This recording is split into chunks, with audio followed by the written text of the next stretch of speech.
The Reigate Squires. It was some time before the health of my friend Mr. Sherlock Holmes recovered from the strain caused by his immense exertions in the spring of '87.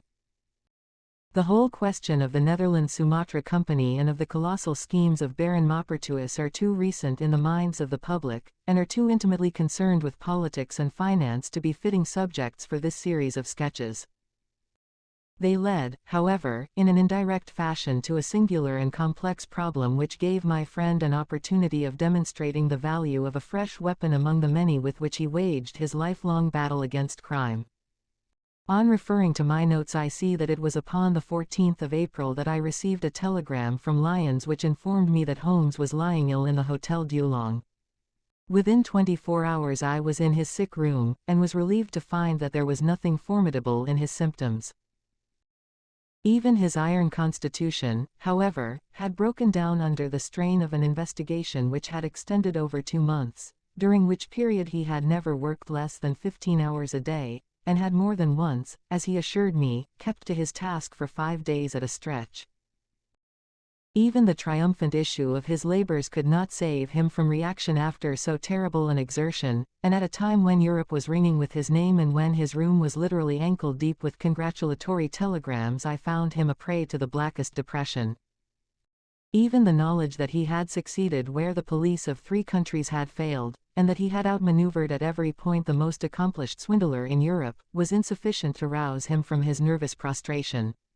3 days later we were back in Baker Street together, but it was evident that my friend would be much the better for a change, and the thought of a week of springtime in the country was full of attractions to me also.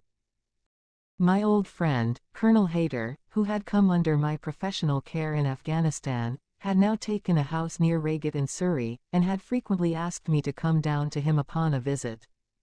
On the last occasion he had remarked that if my friend would only come with me he would be glad to extend his hospitality to him also. A little diplomacy was needed, but when Holmes understood that the establishment was a bachelor one, and that he would be allowed the fullest freedom, he fell in with my plans, and a week after our return from Lyons we were under the Colonel's roof. Hayter was a fine old soldier who had seen much of the world, and he soon found, as I had expected, that Holmes and he had much in common. On the evening of our arrival we were sitting in the Colonel's gun room after dinner, Holmes stretched upon the sofa, while Hayter and I looked over his little armory of Eastern weapons. "By the way," said he suddenly, "I think I'll take one of these pistols upstairs with me in case we have an alarm." "An alarm?" said I. "Yes, we've had a scare in this part lately. Old Acton, who is one of our county magnates, had his house broken into last Monday. No great damage done, but the fellows are still at large." "No clue?" asked Holmes, cocking his eye at the Colonel. "None as yet. But the affair is a pretty one of our little country crimes, which must seem too small for your attention, Mr. Holmes, after this great international affair." Holmes waved away the compliment, though his smile showed that it had pleased him. "Was there any feature of interest?" "I fancy not. The thieves ransacked the library and got very little for their pains. The whole place was turned upside down, drawers burst open, and presses ransacked, with the result that an odd volume of Pope's Homer, 2 plated candlesticks, an ivory letter weight, a small oak barometer, and a ball of twine are all that have vanished." "What an extraordinary assortment!" I exclaimed. "Oh, the fellows evidently grabbed hold of everything they could get." Holmes grunted from the sofa. "The county police ought to make something of that," said he. "Why, it is surely obvious that—" But I held up a warning finger. "You are here for a rest, my dear fellow. For heaven's sake don't get started on a new problem when your nerves are all in shreds." Holmes shrugged his shoulders with a glance of comic resignation towards the Colonel, and the talk drifted away into less dangerous channels. It was destined, however, that all my professional caution should be wasted, for next morning the problem obtruded itself upon us in such a way that it was impossible to ignore it, and our country visit took a turn which neither of us could have anticipated. We were at breakfast when the Colonel's butler rushed in with all his propriety shaken out of him. "Have you heard the news, sir?" he gasped. "At the Cunninghams, sir." "Burglary," cried the Colonel, with his coffee cup in midair. "Murder." The Colonel whistled. "By Jove," said he. Who's killed, then? The JP or his son? Neither, sir. It was William the coachman. Shot through the heart, sir, and never spoke again. Who shot him, then? The burglar, sir. He was off like a shot and got clean away. He'd just broke in at the pantry window when William came on him and met his end in saving his master's property. What time? It was last night, sir, somewhere about 12. Ah, then, we'll step over afterwards, said the colonel, coolly settling down to his breakfast again. It's a baddish business, he added when the butler had gone. He's our leading man about here, is old Cunningham, and a very decent fellow too. He'll be cut up over this, for the man has been in his service for years and was a good servant. It's evidently the same villains who broke into Acton's and stole that very singular collection, said Holmes, thoughtfully. Precisely. It may prove the simplest matter in the world, but all the same at first glance this is just a little curious, is it not? A gang of burglars acting in the country might be expected to vary the scene of their operations, and not to crack 2 cribs in the same district within a few days. When you spoke last night of taking precautions, I remember that it passed through my mind that this was probably the last parish in England to which the thief or thieves would be likely to turn their attention, which shows that I have still much to learn. I fancy it's some local practitioner, said the colonel. In that case, of course, Acton's and Cunningham's are just the places he would go for, since they are far the largest about here. And richest. Well, they ought to be, but they've had a lawsuit for some years which has sucked the blood out of both of them, I fancy. Old Acton has some claim on half Cunningham's estate, and the lawyers have been at it with both hands. If it's a local villain there should not be much difficulty in running him down, said Holmes with a yawn. All right, Watson, I don't intend to meddle. Inspector Forrester, sir, said the butler, throwing open the door. The official, a smart, keen-faced young fellow, stepped into the room. Good morning, Colonel, said he. I hope I don't intrude, but we hear that Mr. Holmes of Baker Street is here. The colonel waved his hand towards my friend, and the inspector bowed. We thought that perhaps you would care to step across, Mr. Holmes. The fates are against you, Watson, said he, laughing. We were chatting about the matter when you came in, Inspector. Perhaps you can let us have a few details. As he leaned back in his chair in the familiar attitude, I knew that the case was hopeless. We had no clue in the Acton affair. But here we have plenty to go on, and there's no doubt it is the same party in each case. The man was seen. Ah, yes, sir. But he was off like a deer after the shot that killed poor William Kirwan was fired.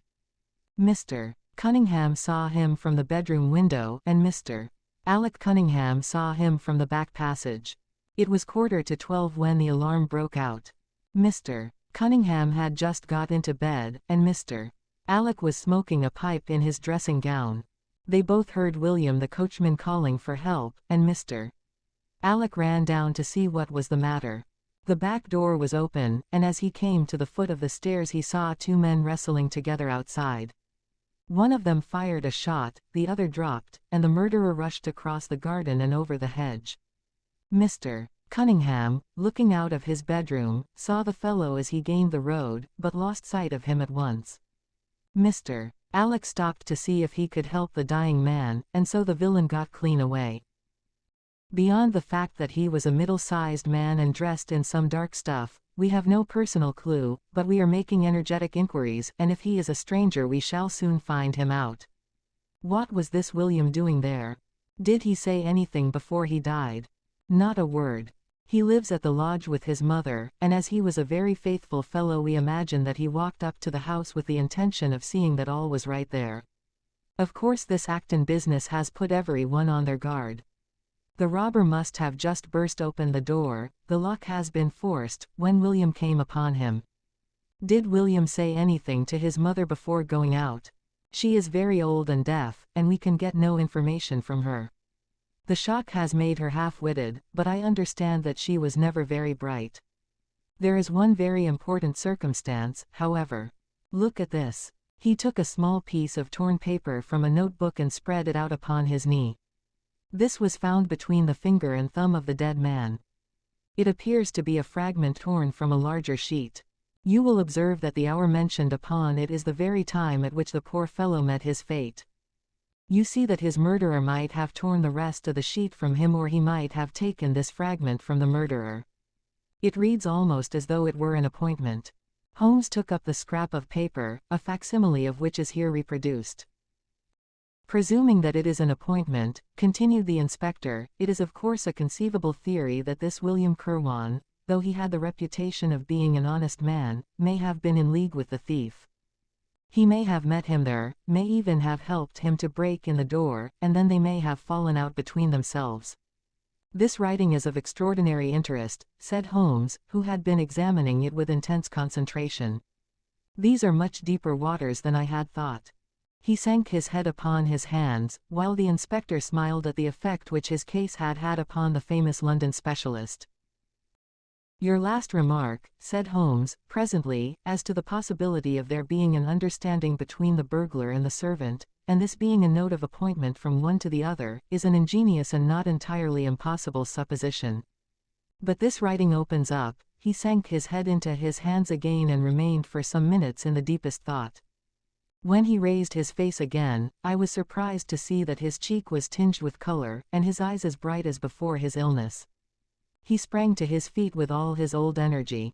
I'll tell you what, said he, I should like to have a quiet little glance into the details of this case. There is something in it which fascinates me extremely.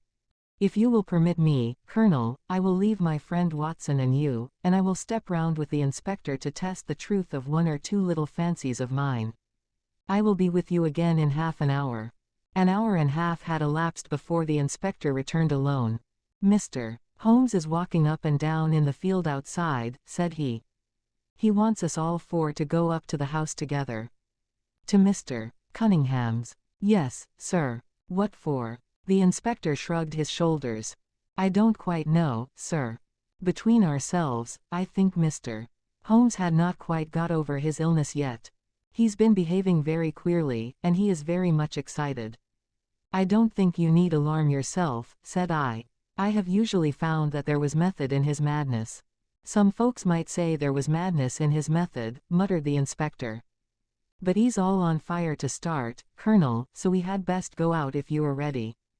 We found Holmes pacing up and down in the field, his chin sunk upon his breast, and his hands thrust into his trousers pockets. The matter grows in interest, said he. Watson, your country trip has been a distinct success. I have had a charming morning. You have been up to the scene of the crime, I understand, said the colonel. Yes, the inspector and I have made quite a little reconnaissance together.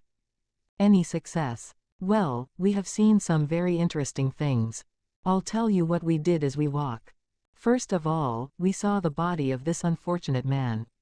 He certainly died from a revolver wound as reported. Had you doubted it, then? Oh, it is as well to test everything.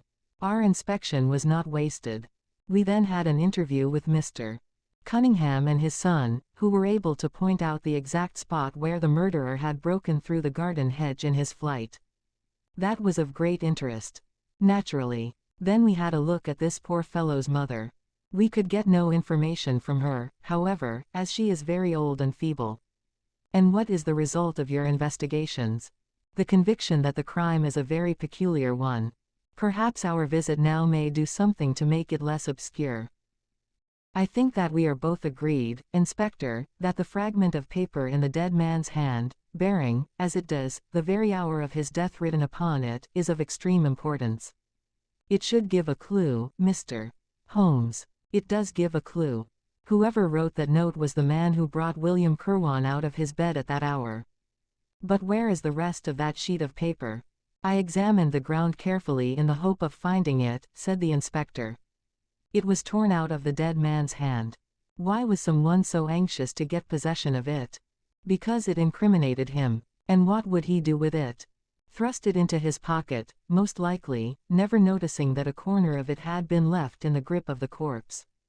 If we could get the rest of that sheet, it is obvious that we should have gone a long way towards solving the mystery. Yes, but how can we get at the criminal's pocket before we catch the criminal? Well, it was worth thinking over. Then there is another obvious point. The note was sent to William. The man who wrote it could not have taken it, otherwise, of course, he might have delivered his own message by word of mouth. Who brought the note, then? Or did it come through the post? I have made inquiries, said the inspector. William received a letter by the afternoon post yesterday.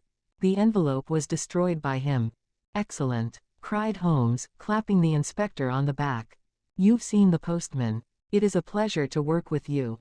Well, here is the lodge, and if you will come up, Colonel, I will show you the scene of the crime. We passed the pretty cottage where the murdered man had lived, and walked up an oak-lined avenue to the fine old Queen Anne house, which bears the date of Malplaquet upon the lintel of the door. Holmes and the inspector led us round it until we came to the side gate, which is separated by a stretch of garden from the hedge which lines the road. A constable was standing at the kitchen door. "Throw the door open, officer," said Holmes. Now, it was on those stairs that young Mr. Cunningham stood and saw the two men struggling just where we are. Old Mr. Cunningham was at that window, the second on the left, and he saw the fellow get away just to the left of that bush. So did the son. They are both sure of it on account of the bush. Then Mr. Alec ran out and knelt beside the wounded man. The ground is very hard, you see, and there are no marks to guide us. As he spoke, two men came down the garden path, from round the angle of the house. The one was an elderly man, with a strong, deep-lined, heavy-eyed face, the other a dashing young fellow, whose bright, smiling expression and showy dress were in strange contrast with the business which had brought us there. "Still at it, then?" said he to Holmes. "I thought you Londoners were never at fault. You don't seem to be so very quick, after all." "Ah, you must give us a little time," said Holmes good-humoredly. "You'll want it," said young Alec Cunningham.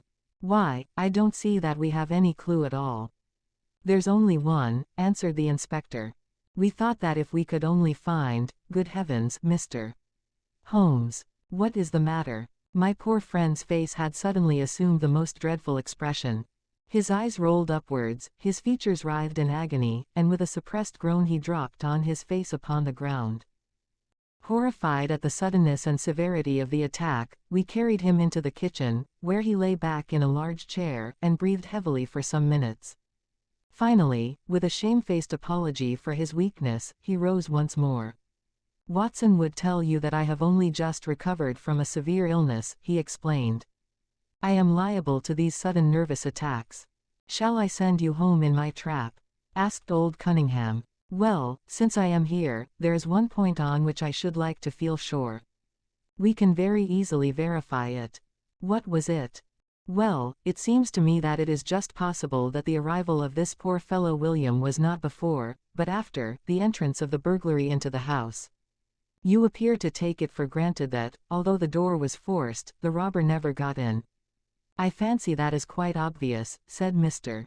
Cunningham, gravely. "Why, my son Alec had not yet gone to bed, and he would certainly have heard any one moving about." "Where was he sitting?" "I was smoking in my dressing room." "Which window is that?" "The last on the left next my father's." "Both of your lamps were lit, of course." "Undoubtedly. There are some very singular points here," said Holmes, smiling. "Is it not extraordinary that a burglary, and a burglar who had had some previous experience, should deliberately break into a house at a time when he could see from the lights that two of the family were still afoot? He must have been a cool hand. Well, of course, if the case were not an odd one we should not have been driven to ask you for an explanation," said young Mr. Alec. "But as to your ideas that the man had robbed the house before William tackled him, I think it a most absurd notion. Wouldn't we have found the place disarranged, and missed the things which he had taken?" "It depends on what the things were," said Holmes. "You must remember that we are dealing with a burglar who is a very peculiar fellow, and who appears to work on lines of his own. Look, for example, at the queer lot of things which he took from Acton's. What was it? A ball of string, a letter weight, and I don't know what other odds and ends." "Well, we are quite in your hands, Mr. Holmes," said old Cunningham. "Anything which you or the inspector may suggest will most certainly be done." "In the first place," said Holmes, "I should like you to offer a reward, coming from yourself, for the officials may take a little time before they would agree upon the sum, and these things cannot be done too promptly. I have jotted down the form here, if you would not mind signing it. £50 was quite enough, I thought. I would willingly give 500, said the JP, taking the slip of paper and the pencil which Holmes handed to him. This is not quite correct, however, he added, glancing over the document. I wrote it rather hurriedly. You see, you begin, whereas, at about 1:45 on Tuesday morning an attempt was made, and so on. It was at 11:45, as a matter of fact.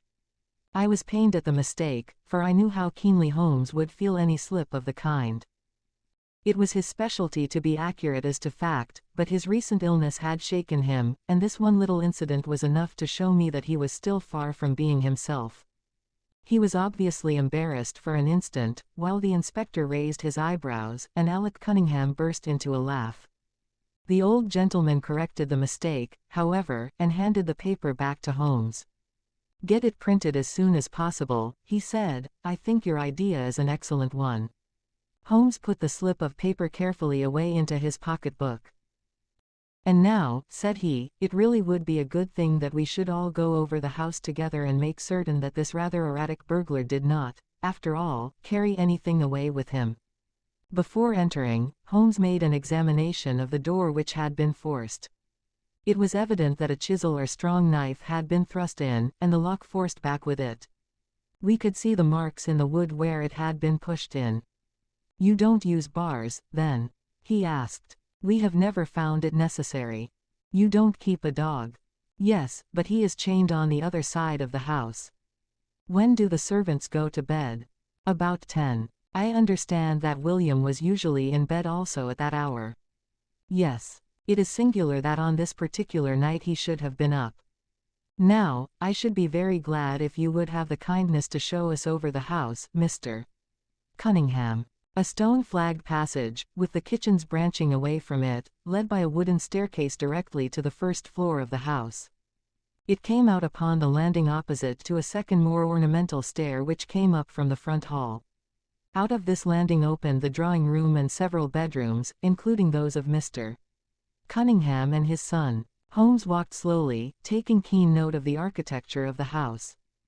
I could tell from his expression that he was on a hot scent, and yet I could not in the least imagine in what direction his inferences were leading him. My good sir, said Mr. Cunningham with some impatience, this is surely very unnecessary.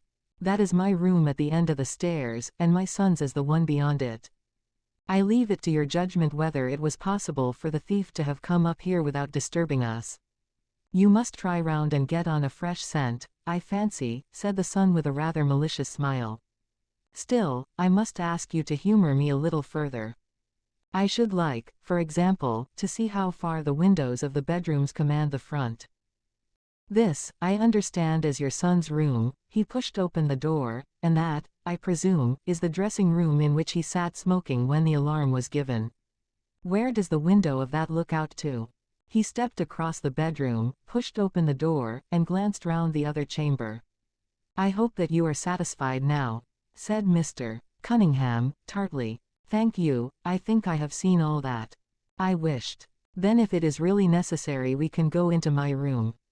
If it is not too much trouble. The JP shrugged his shoulders, and led the way into his own chamber, which was a plainly furnished and commonplace room. As we moved across it in the direction of the window, Holmes fell back until he and I were the last of the group. Near the foot of the bed stood a dish of oranges and a carafe of water. As we passed it, Holmes, to my unutterable astonishment, leaned over in front of me and deliberately knocked the whole thing over. The glass smashed into 1,000 pieces and the fruit rolled about into every corner of the room. You've done it now, Watson, said he, coolly. A pretty mess you've made of the carpet. I stooped in some confusion and began to pick up the fruit, understanding for some reason my companion desired me to take the blame upon myself. The others did the same, and set the table on its legs again. Hello, cried the inspector, where's he got to? Holmes had disappeared. Wait here an instant, said young Alec Cunningham. The fellow is off his head, in my opinion. Come with me, father, and see where he has got to. They rushed out of the room, leaving the inspector, the colonel, and me staring at each other. "'Pon my word, I am inclined to agree with Master Alec," said the official. "It may be the effect of this illness, but it seems to me that—" His words were cut short by a sudden scream of, "Help! Help! Murder!" With a thrill I recognized the voice as that of my friend. I rushed madly from the room onto the landing.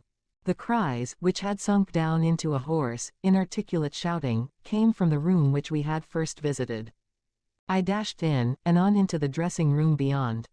The two Cunninghams were bending over the prostrate figure of Sherlock Holmes, the younger clutching his throat with both hands, while the elder seemed to be twisting one of his wrists. In an instant the three of us had torn them away from him, and Holmes staggered to his feet, very pale and evidently greatly exhausted. "Arrest these men, Inspector," he gasped. "On what charge?" "That of murdering their coachman, William Kirwan." The inspector stared about him in bewilderment. "Oh, come now, Mr. Holmes," said he at last, "I'm sure you don't really mean to." "Tut, man, look at their faces," cried Holmes, curtly. "Never, certainly, have I seen a plainer confession of guilt upon human countenances." The older man seemed numbed and dazed with a heavy, sullen expression upon his strongly marked face. The son, on the other hand, had dropped all that jaunty, dashing style which had characterized him, and the ferocity of a dangerous wild beast gleamed in his dark eyes and distorted his handsome features. The inspector said nothing, but, stepping to the door, he blew his whistle.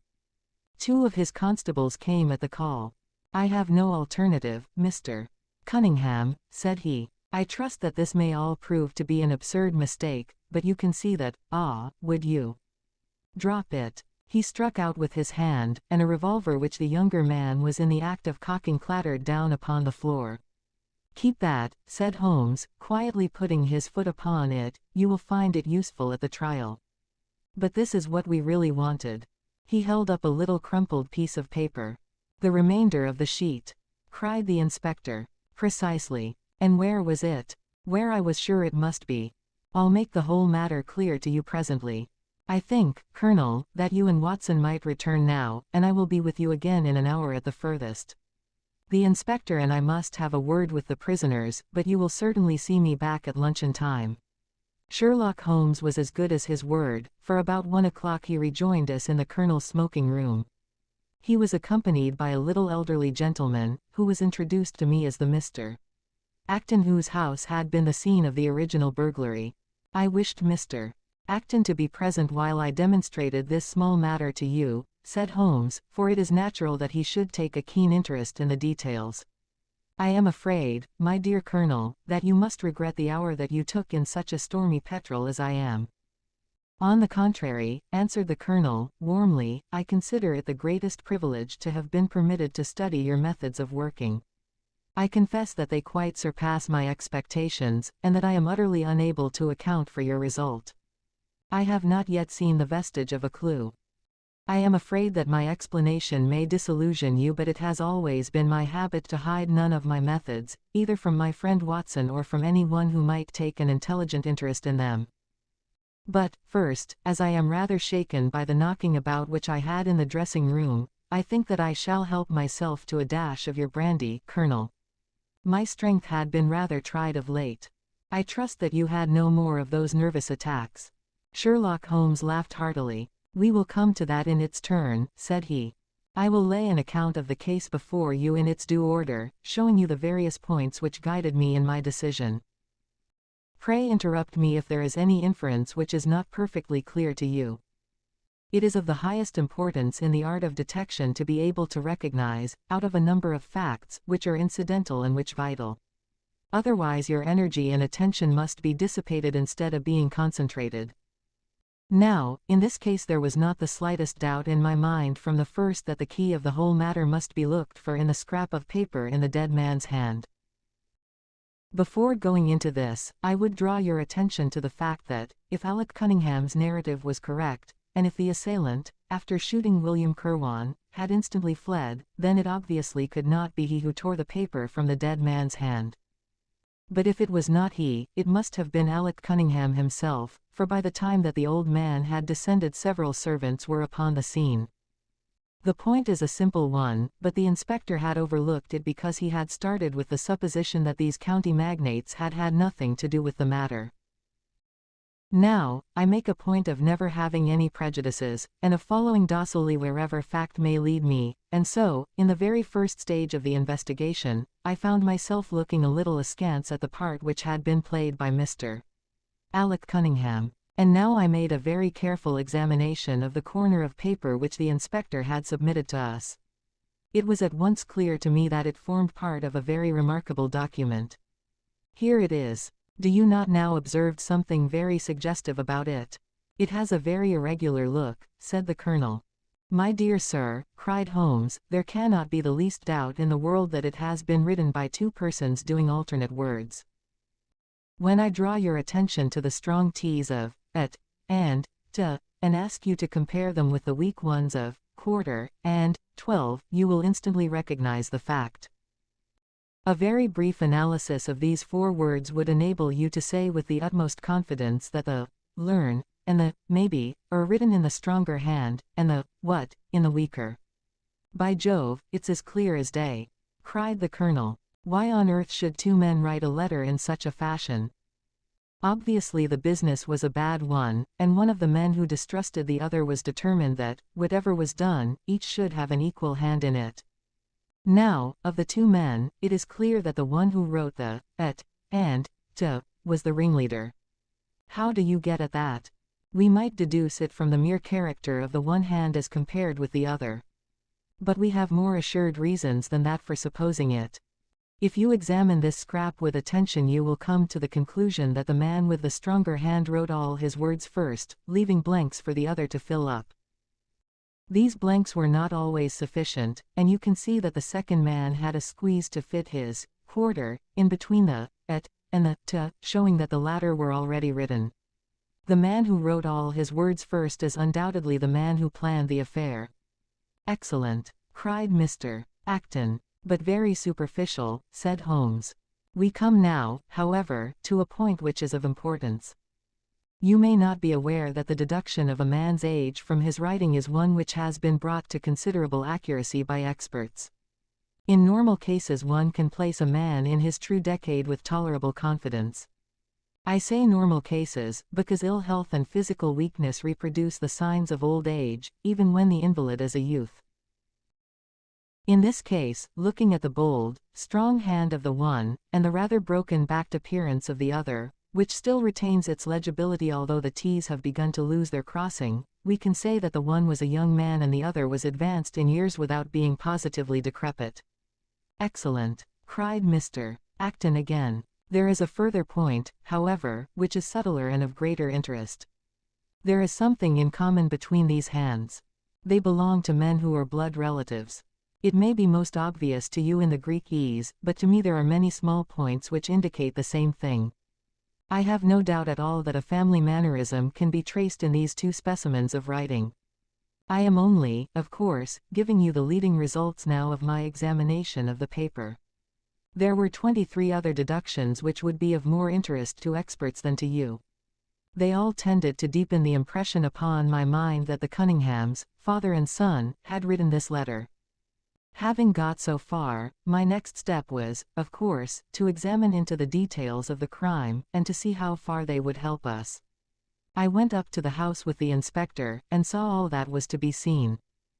The wound upon the dead man was, as I was able to determine with absolute confidence, fired from a revolver at the distance of something over 4 yards.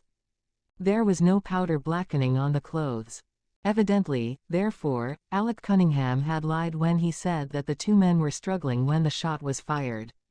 Again, both father and son agreed as to the place where the man escaped into the road. At that point, however, as it happens, there is a broadish ditch, moist at the bottom. As there were no indications of boot marks about this ditch, I was absolutely sure not only that the Cunninghams had again lied, but that there had never been any unknown man upon the scene at all. And now I have to consider the motive of this singular crime.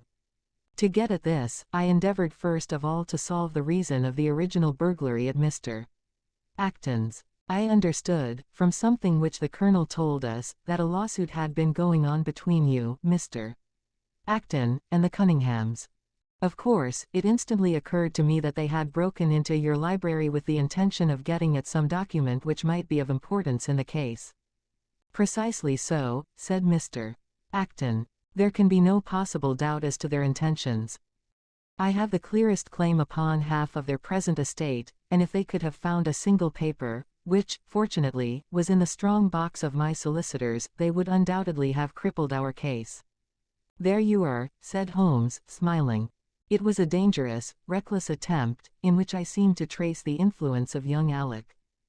Having found nothing, they tried to divert suspicion by making it appear to be an ordinary burglary, to which end they carried off whatever they could lay their hands upon.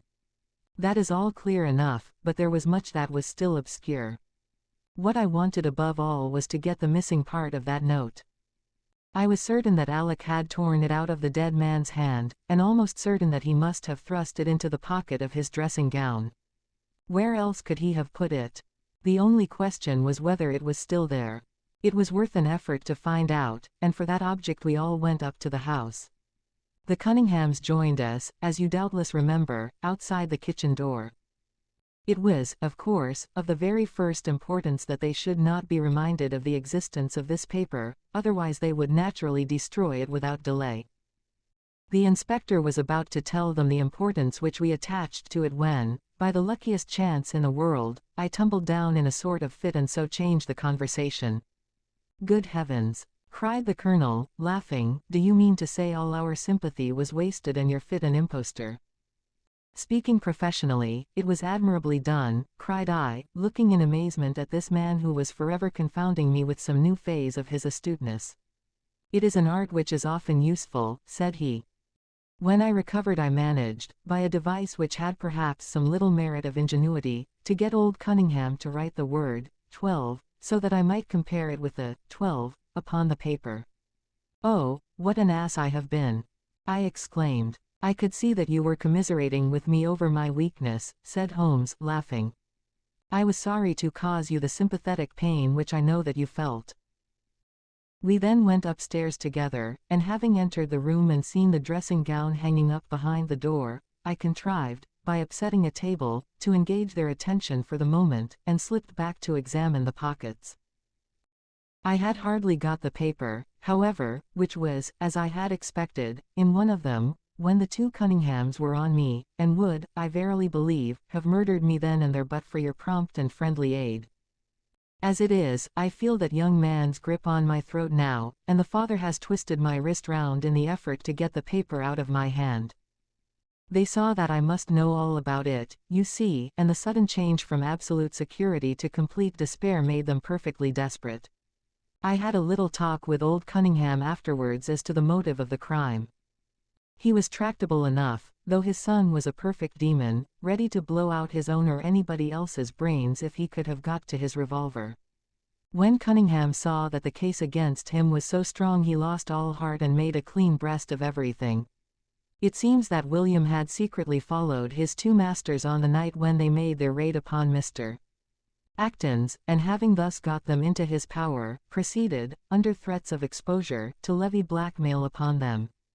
Mr. Alec, however, was a dangerous man to play games of that sort with.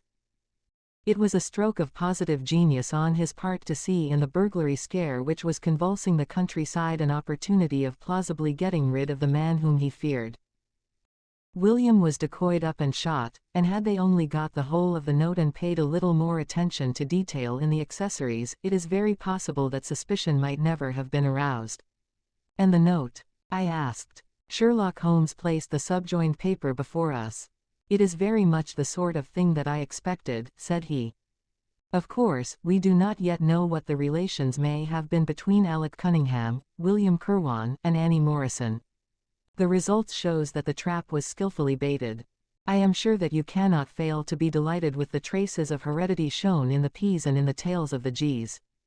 The absence of the I dots in the old man's writing is also most characteristic.